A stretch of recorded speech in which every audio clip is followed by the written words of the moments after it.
It was 7:18 p.m. The building had emptied out long ago. Motion sensors dimmed the lights.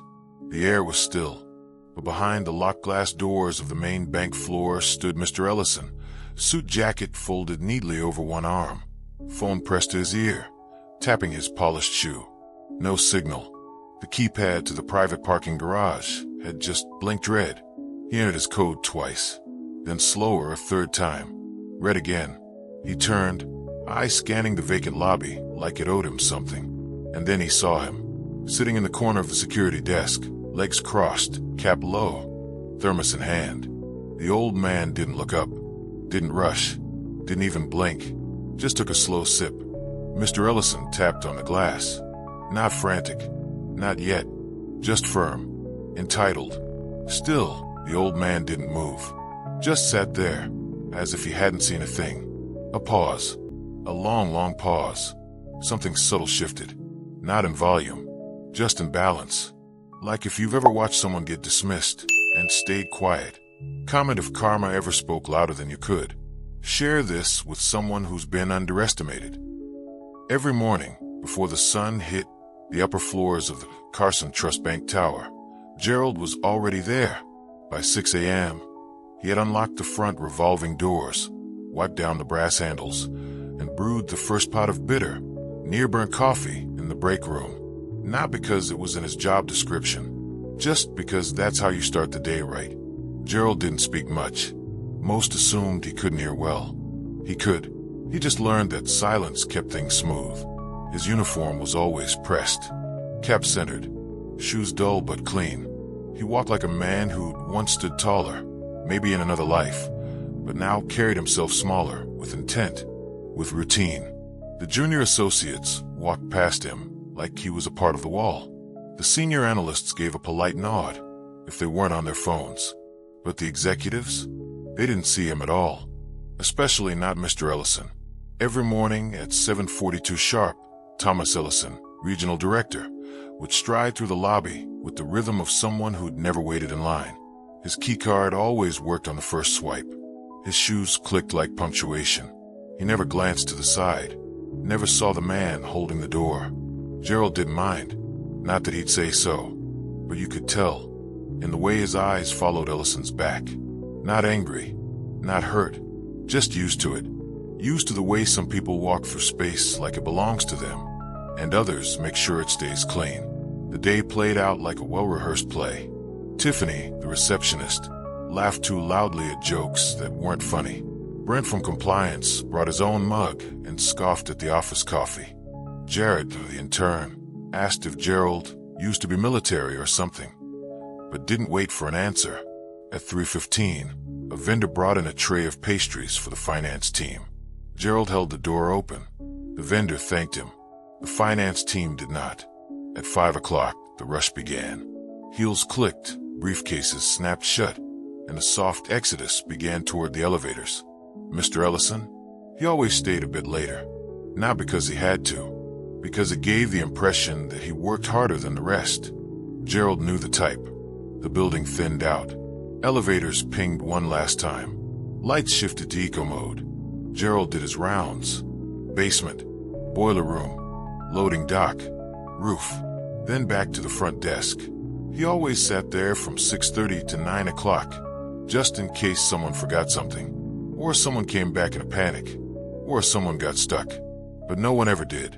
Until today. 7:18 p.m. The glass door didn't open. Mr. Ellison was on the other side, tapping, not knocking, tapping like the glass was faulty. Gerald didn't move. He heard the tap. He always heard everything, but he just sat, sipped from his thermos, leaned back. Outside, Ellison looked once more at the keypad, then back at Gerald, then finally down to the security logbook open on the desk. Gerald didn't look up. Not yet. The building was still. The silence had weight, and for the first time all day, Thomas Ellison saw someone who wasn't supposed to be seen. The next morning, everything returned to normal, or at least it tried to. Mr. Ellison didn't mention the incident, didn't ask what happened, didn't acknowledge that, for about 6 minutes, he had been the one standing on the wrong side of the glass. He simply walked in at 7:42 a.m. like he always did. Head forward, keycard swipe, click of shoes. Gerald was already at his post. As always. This time, the door opened automatically. This time, Gerald did not hold it. And this time, though subtle, Mr. Ellison looked toward him. Just a flick of the eyes. Not enough to be called a glance. But it was new. A shift. Still no words. No nod. No thanks. Later that morning, in the executive lounge, Ellison told a story. Well, building locked me in last night. Systems glitch, I guess. No big deal. Brent chuckled. That security guy still around? What's his name again? George. Gerald. Tiffany corrected softly. Though no one heard her, Ellison waved it off. He was there. Eventually. Took his sweet time, though. Chuckles again. Light ones. But Tiffany didn't laugh this time. She remembered seeing Gerald in the mornings. The way he always helped her carry her umbrella when it rained. The way he once fixed the jammed front door without calling maintenance. The way he never interrupted, but always noticed. Still, she said nothing. Not yet. That afternoon, a delivery driver stopped by the front desk, looking flustered. Got a sign-in form? He asked.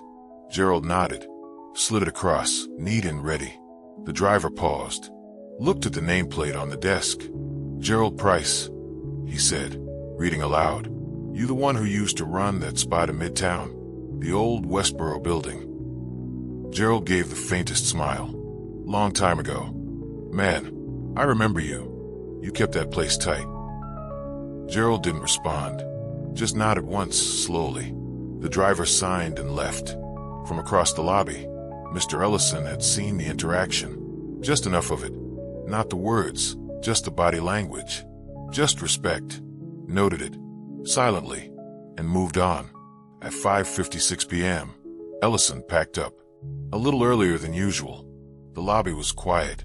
Just the soft drone of fluorescent lights. He approached the front desk, not directly, but drifting closer than normal. Like he might say something. Like he might acknowledge. He cleared his throat once. Gerald didn't look up. Ellison hovered a moment too long, then walked on. The front doors opened automatically, the way they always did. But for the first time, Ellison looked over his shoulder as they closed behind him. Gerald was still there. Still quiet. Still watching. That night, Gerald stayed until 9 o'clock as usual. But this time, he left the logbook closed. He turned off the lamp a little earlier. And for the first time in years, he walked to the bus stop without looking back at the building. Not because anything had changed, but because something had landed. And though Mr. Ellison didn't realize it yet, he had just been measured and found smaller than he thought.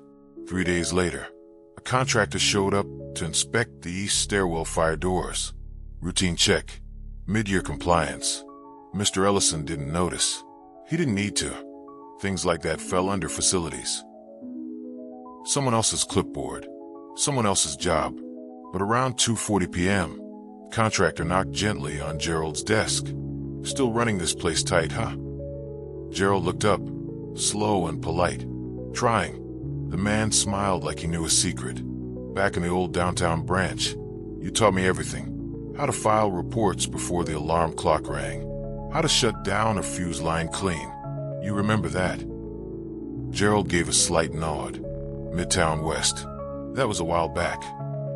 You were the property manager then, the man said, not whispering, but not loud either. Had like 3 buildings under your name. You don't miss it. Gerald didn't answer.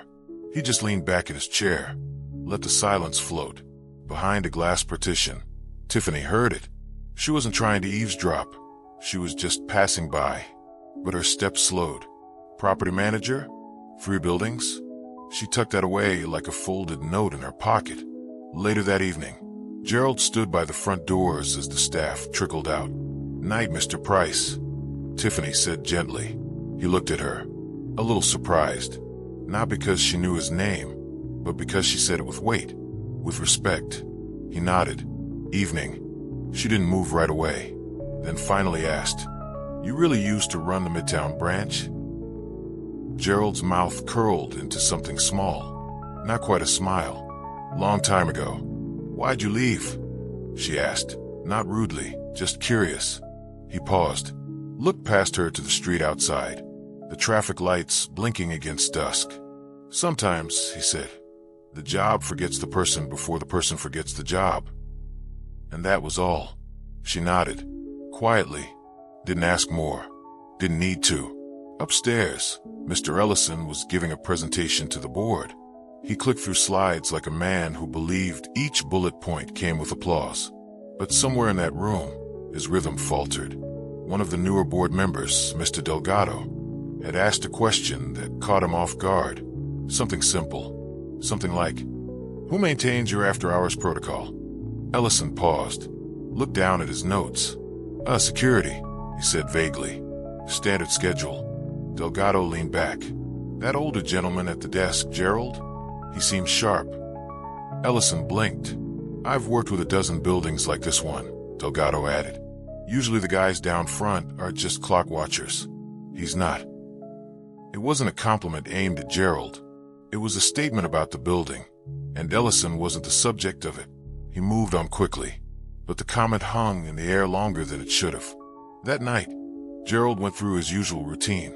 Lights, locks, final rounds. At 8:43 p.m., he sat at the desk again, just like always.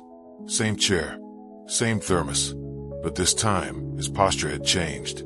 Not taller, not prouder, just stiller, like a man who knew something no one else bothered to ask. And maybe, finally, someone was beginning to. It was Thursday when Marcus, the nighttime janitor, noticed it. He had just started his shift, vacuum in hand, moving through the lower conference wing. Same loop every evening, same scuffed floors, same untouched chairs. But tonight, as he walked past the front lobby on his way to grab a new filter, he caught something different. Not noise, stillness. Gerald was sitting at his desk, usual as ever. Only this time, Tiffany stood beside him, holding a paper cup. Coffee, maybe tea. Not rushed, not obligated. Just there. Marcus couldn't hear what they were saying, but he noticed the shape of the moment. The way Tiffany tilted her head slightly when Gerald spoke. The way her arms were relaxed, unguarded. She wasn't killing time. She was listening. That alone was new. Later, while emptying the shred bins on floor 5, Marcus passed Brent and Jared heading out. Jared said something, a throwaway line, something dumb. Old man Gerald's probably sleeping down there by now. Brent smirked. As long as the door's open, let him nap. Marcus didn't laugh, just watched them walk away, then kept working. At 7 p.m., Tiffany passed by the front desk again on her way out. Gerald stood as she approached, gently holding out a small notebook. "You dropped this earlier." She blinked. It was hers, the leather-bound one with the tiny initials in gold. "I didn't even notice," she said. "I figured," Gerald replied, calm as ever. "I've seen you hold it tighter on tough days." She smiled. "You always see more than you say, huh?" Gerald didn't answer, but that silence felt like one. Tiffany hesitated, then asked, "Do you mind if I sit for a minute?" He gestured to the guest chair beside the desk. She lowered herself into it. They didn't talk about anything dramatic. No stories. No big truths. Just small observations. Weather. Routine. The way certain people forget names. But Marcus, sweeping behind the glass lobby divider, noticed the energy. Gerald wasn't invisible tonight, and someone was finally treating him like he never had been. Meanwhile, Mr. Ellison left his office later than usual. He noticed the two at the desk, Gerald seated, Tiffany leaning slightly toward him, her body language softer than he'd ever seen. He slowed down for just half a second. His presence went unacknowledged. No one stood. No one paused the conversation. That wasn't normal. Ellison walked out. His keycard beeped. The doors opened, but he looked back this time, through the glass, and he saw something unfamiliar. It wasn't disrespect. It was distance. He was out of the loop. Noticed, but not needed. At 9:06 p.m., Marcus finished his rounds and returned to the janitor's office. He sat down, opened his lunchbox, then reached for his phone. He pulled up a note he'd written months ago. "Don't talk too much around Gerald. Quiet man. Seems tired."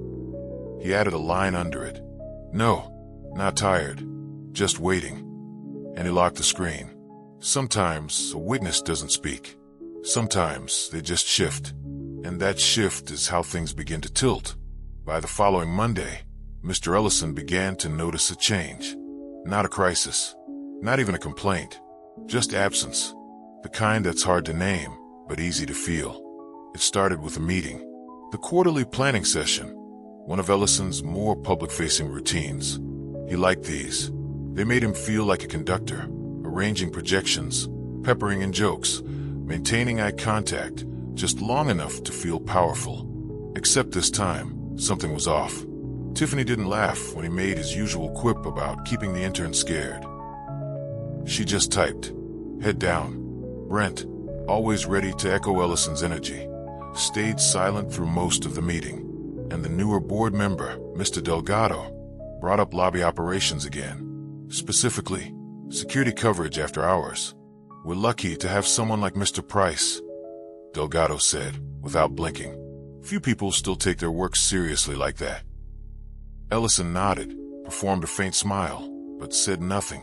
No one corrected Delgado's use of Mr. That's when it landed. Not a blow. A gap. A subtle redirection of respect. Away from him. Later that day, Ellison needed access to a locked storage room downstairs. His keycard didn't work. He muttered, checked again. Red light. He called IT. They said it had never been part of his clearance. "You'll need to check with building operations." He sighed. "That's facilities?" Pause. "That's Gerald, sir." Silence on the line. He hung up and rode the elevator down. The front desk was quiet when he arrived. Gerald was on the phone, landline tucked between his shoulder and cheek, writing something on a clipboard. Ellison waited. No acknowledgement.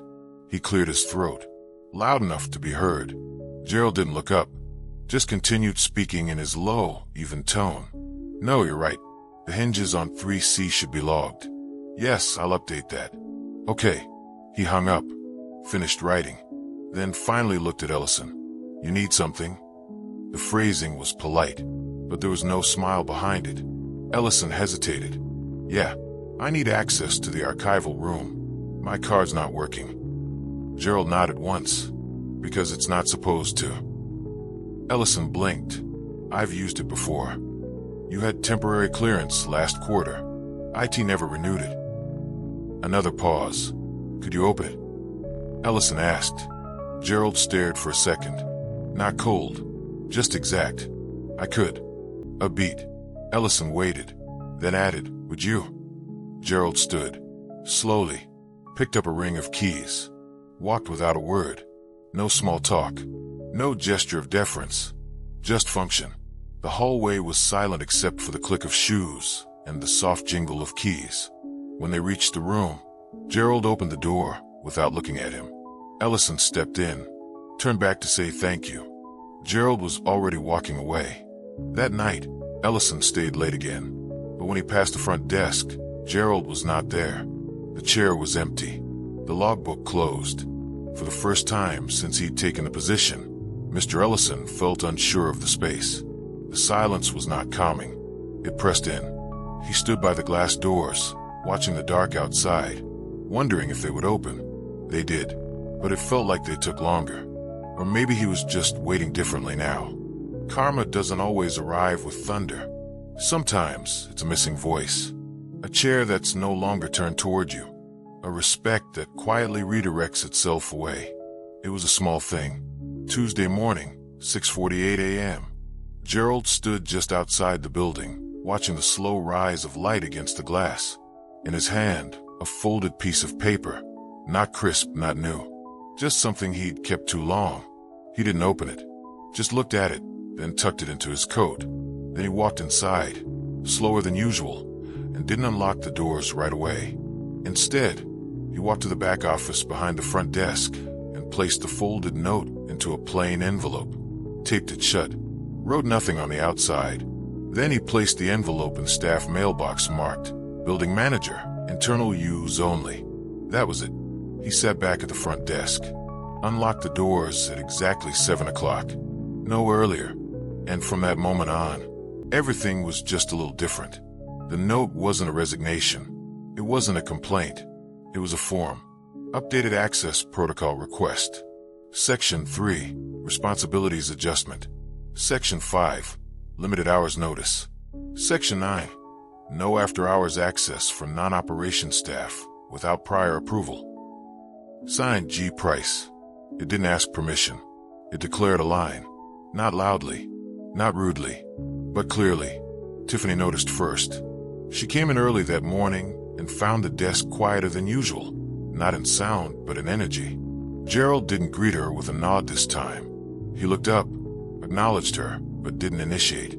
She understood something had been drawn, and she respected it. Later that day, Mr. Ellison came down with a request. A small one. He needed access to review something from a contractor. The usual last-minute executive flex. I'll just take a quick look. Shouldn't take more than a few minutes. Gerald didn't get up. He reached for a clipboard. You'll need to submit a time request now. Ellison blinked. Since when? Since today. He handed him the clipboard without explanation. Ellison didn't take it. He waited, expecting Gerald to shift, to bend, to accommodate. Gerald didn't. The pause grew uncomfortable. Eventually, Ellison took the clipboard. Didn't fill it out. Just held it. Then placed it gently back on the counter. No raised voices. No protests. But something quiet landed in his throat, a knot. A reminder. He no longer moved through this place unchecked. That evening, Gerald locked the main doors at 8:59. Not a minute later, he passed by the security cameras, logged the final notes, and turned off the desk lamp. Then he stood for a moment at the threshold. Not tired, not heavy, just still. He exhaled once and left. Power doesn't always shift through confrontation. Sometimes it moves with one quiet refusal, a moment when someone simply stops saying yes. And the space that no creates, it echoes. By Thursday, the office felt colder. Not in temperature, in rhythm. The small things stopped moving smoothly. The unspoken glue between tasks, the seamless, invisible oil in the machinery, it was gone. People didn't know what had changed, but they felt it. The elevator got stuck on floor 5 for 12 minutes. Not broken, just stalled. No one had told Gerald the new cleaning schedule overlapped with elevator checks. He usually caught that, but this time he hadn't. Brent had a client call waiting. Tiffany was late to a meeting. No one blamed Gerald directly, but they noticed his silence now. Not passive, intentional. Tiffany passed by the front desk that morning and saw Gerald reviewing printed floor plans. He didn't look up. She didn't interrupt, but she didn't walk past quickly either. She slowed. She watched. In that pause, she understood something she hadn't before. He wasn't just a security guard.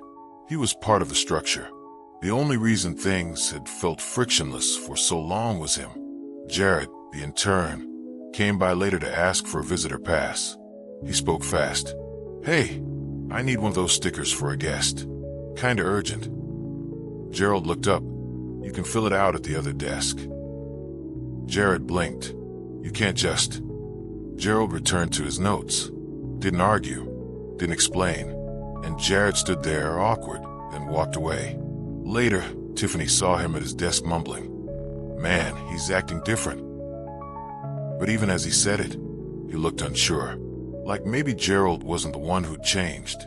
That afternoon, Ellison stood in the hallway outside the boardroom, waiting on a facilities update.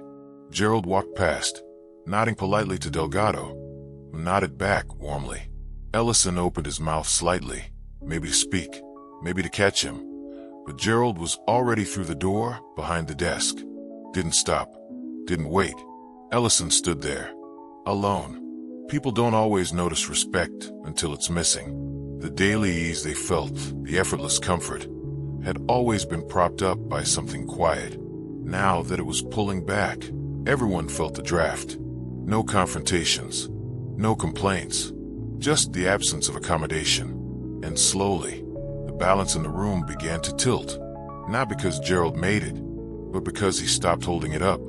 Still waters don't need to move loudly. They just need to stop reflecting you. Then, suddenly, you realize you were never the center. You were just allowed to stand in the light. The next week brought rain.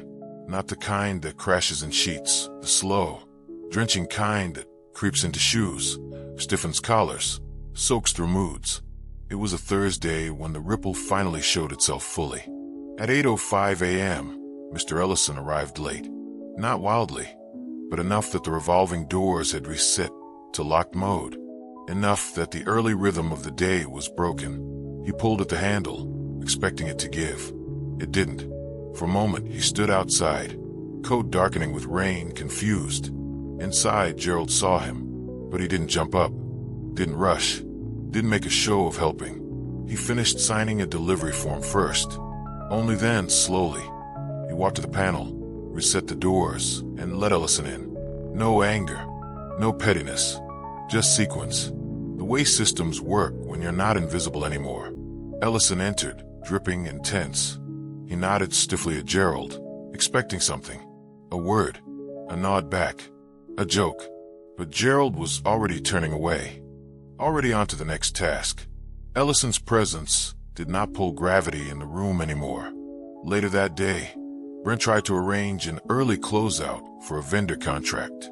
He needed quick access to files archived downstairs, the ones Gerald now controlled under the new protocol. Brent swaggered down to the lobby like usual. "Hey, Mr. Price, can you buzz me into storage real quick? It's just a minute." Gerald looked up, steady. "Did you submit a request?" Brent hesitated, smirked a little. "Come on, man. It's just me." Gerald didn't move. Brent laughed under his breath. "Tried again. It's urgent." Gerald repeated, softer this time. "Submit a request." No anger, no stubbornness. Just the simple truth that the room no longer bent at casual words. Brent left, embarrassed, and later filled out the form. Properly. By Friday, even people who didn't talk about it noticed a shift. Meetings started feeling different. People were more careful at the front desk. Not fearful, respectful. Tiffany began greeting Gerald first thing every morning. Not just out of politeness, but because it felt wrong not to. Marcus, the janitor, nodded more firmly when passing him in the halls. Even Jared, brash, forgettable Jared, started saying sir, without meaning it as a joke. Ellison noticed too. He noticed it in the way conversations shifted when he entered rooms. The way Tiffany's tone tightened when he asked her to schedule last-minute meetings. The way Delgado increasingly spoke directly to Gerald in casual conversations, asking for building updates, not filtering through Ellison first. He noticed it in the silence that used to feel powerful. Now it felt exposed. The ripple wasn't loud. It wasn't a scandal. It was the slow erosion of unearned authority. The quiet rebuilding of respect, but not around him, past him, beyond him. And there was no speech Ellison could give to pull it back. Because he hadn't lost it in one moment. He lost it one dismissal at a time. Karma doesn't always roar. Sometimes, it just stops holding the door for you. And you stand there, wet, late, and painfully seen. Monday came. Crisp, bright, a false kind of clean. The kind of day that tried too hard to feel fresh. Inside the Carson Trust Bank building, the lobby sat in its usual early quiet. Soft hums, faint echoes, polished floors catching morning light. Gerald was already there, not behind the desk, standing by the far wall, clipboard in hand, speaking quietly with the fire inspector doing a routine compliance check. No rush, no tension, just two men doing the work that keeps a place alive long after the suits have gone home.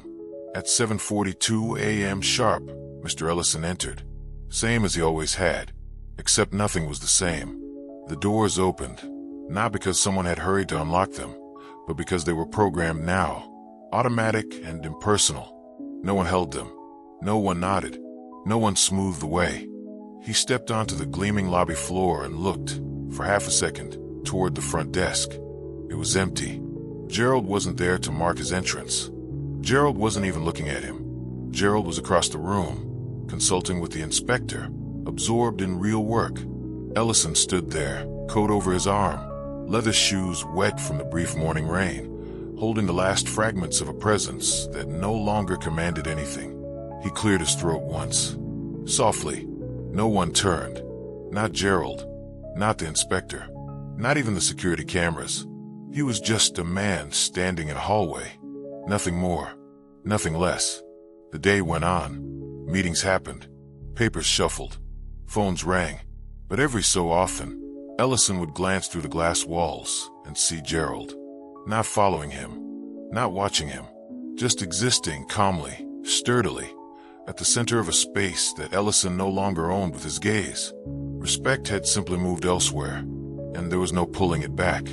At 6:58 p.m., when Ellison left the building, he didn't expect anyone to hold the door. He didn't expect a nod. Have a good night, sir.